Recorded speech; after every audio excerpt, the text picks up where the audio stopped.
Hoje nós vamos fazer experimentos de voos por emissão de gás carbônico.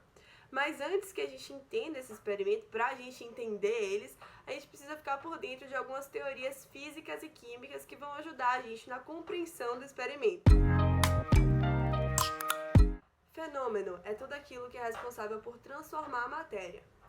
Fenômenos físicos são aqueles que transformam a matéria sem alterar a estruturação e a composição química desse material. Por exemplo, como uma demonstração de fenômeno físico, a mudança de fase, onde a gente tem uma mera diferença da organização dessas partículas, porém a gente mantém a estrutura principal molecular. Também temos os fenômenos químicos.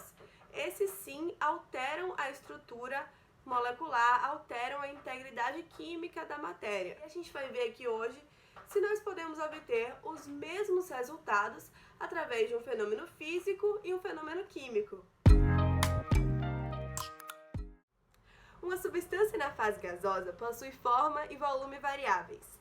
É importante que a gente saiba, que a gente entenda que quando uma substância está na fase gasosa, suas partículas vão estar agitadas, vão estar se movimentando de forma aleatória e com alto grau de liberdade. Uma das propriedades dos gases que nós vamos trabalhar aqui hoje é a pressão, que nada mais é que a resultante das forças que ele exerce sobre as paredes do recipiente em que ele está localizado.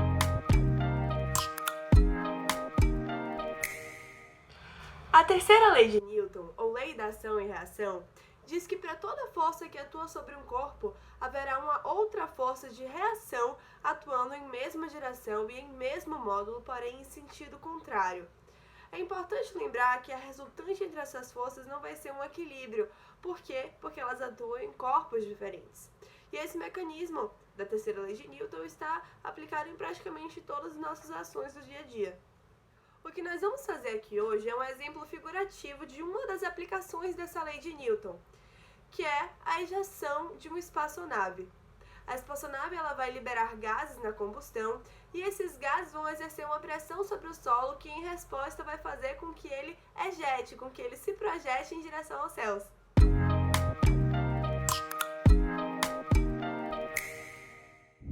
Precisar de duas garrafas e a primeira será cortada ao meio e a segunda ficará inteira.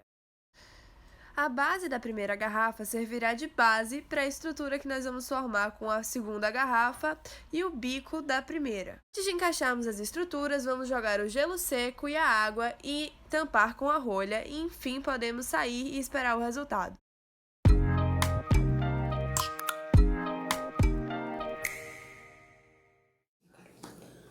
O foguete, que alcança voo através de um fenômeno físico, é o do gelo seco, e ele pode ser estudado observando três assuntos diferentes. O primeiro é o da mudança de estados físicos, visto que o gelo seco é gás carbônico em estado sólido, e ele passa por um processo de sublimação, ou seja, ele vai do estado sólido para o estado gasoso sem passar pelo líquido antes, e se transforma em gás.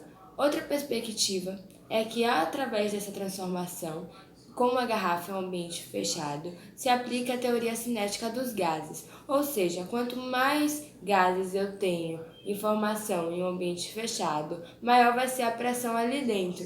E aí chega uma hora que a garrafa se rompe e ela é obrigada a alcançar voo, provando aí a validade da terceira lei de Newton, que seria a ação e reação, ou seja, o gás faz uma pressão tentando sair, porque a pressão interna está muito alta, e aí, como reação, a gente tem o voo do foguete, causando um sobreposto a esse experimento.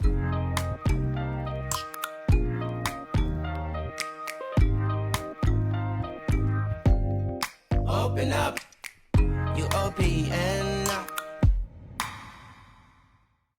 Para a base do nosso foguete, a gente vai cortar a primeira garrafa até que ela tenha 10 centímetros de altura. E a segunda vai ser o próprio foguete e a gente só falta decorar como a gente quiser. Agora a gente vai cortar um filtro de coca-café ao meio, pôr dentro dele uma colher de bicarbonato de sódio, amarrar com uma linha de costura e amarrar essa nossa cápsula à rolha que vai fechar a garrafa. Agora nós iremos despejar meio vidro de vinagre dentro do foguete. Por fim, tampamos nosso foguete com a rolha, viramos sobre a base e esperamos a mágica acontecer, mas de longe.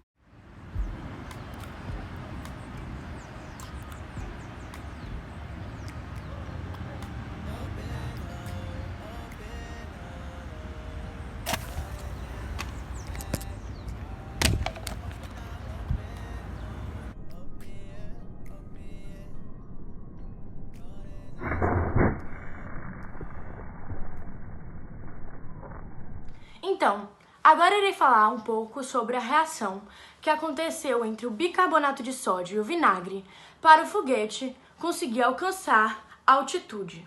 Primeiramente, o vinagre é composto por uma substância chamada ácido acético.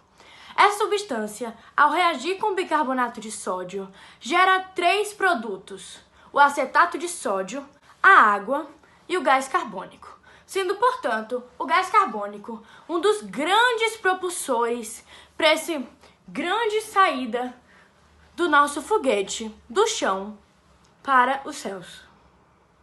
Ao realizar o experimento, podemos concluir que foi ocorrida a liberação de gás carbônico nas duas situações.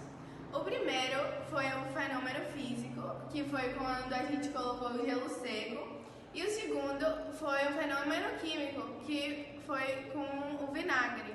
No primeiro experimento ocorreu a mudança de fases, um fenômeno físico, e no segundo experimento ocorreu uma reação química, um fenômeno químico. Então, qual dos foguetes é mais forte? O foguete que ocorre a reação química é mais fraco, porque os reagentes limitavam o foguete que ocorreu a transformação física. É mais forte porque não tinha esses limitantes. Então, pessoal, muito obrigada por terem nos assistido. O experimento de hoje foi muito legal, porque além de ser um experimento reciclável, divertido, ele nos ajuda a compreender diversos fenômenos que circundam a natureza em que a gente vive. Então é isso, beijão e até a próxima!